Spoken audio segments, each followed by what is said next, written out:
Assalamu alaikum, urmatlı mekendeshler. Uşul videonu жазганım себеби өтө жиним чыгып, ушул videonu жаздым. Men sizlerge ушуну жеткизейин деп. Кече журналисттерге Садыр Нуркожоевич жооп берип кетти, Жапаров. Ошол жерде ушул карындашым мына ошол видеолорго, трансляцияда көргөн видеолорго видео тартып таратыптыр. Ошо карындашым, мен сага бир мындай эле факттарды айтып кетейин. Ойноп сүйлөсөң да ойлонуп сүйлөгүн биринчи очуртта. Тилдин сөөгү жок карындашым. Түшүнүп жатам, сен Мадымаровду жакшы көрөт экенсиң. Билдик, мен Садыр Жапаровду жакшы көрөт экенмин. Андагы түшүндүк. Адамдын жаманы болбойт. Биринчиден карындашым.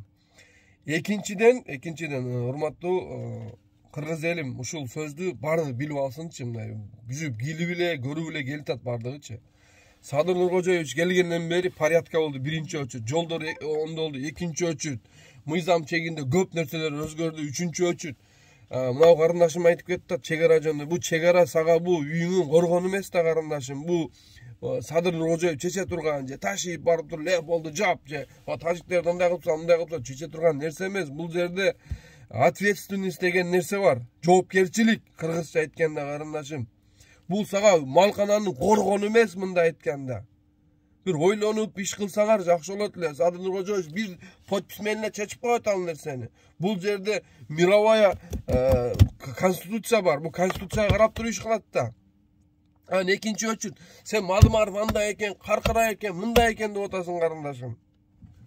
Сен биринчи очуртта карындашым ойлонуп туруп сүйлөгүн. Экинчи очуртта мындайда көп нерсени факт тууралуу. Мына 30 жылдын ичинде бизге аскердик эч кандай нерсе келген эмес. Техникалар, автобустар, допустим, например, автобустарды айтайын. Касыл президент алып келип койду экен Кыргызстанга, мына нерсени сатып алып келдик, мына нерсени кылдык, мындай нерселер болду деп. Честный иш болтат. Bunday президентти биз башыбызга көтөрүп жүрүшүбүз керек. Сени сыйлап айтат, андай кылтат, мындай кылтат.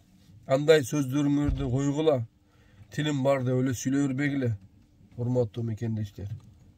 Бул нерсе. Может быть, сен үчүн Садыр Жапаров жаман адамдыр, может сен жаман көрөттүрсүн. Биз жакшы көрөбүз, биз колдойбуз да кааласа, колдоп деле келебиз. Биринчи очурт, экинчи очурт угал карындашым. Ол Адыхан Мадымаров, да акылдуудур, грамотный.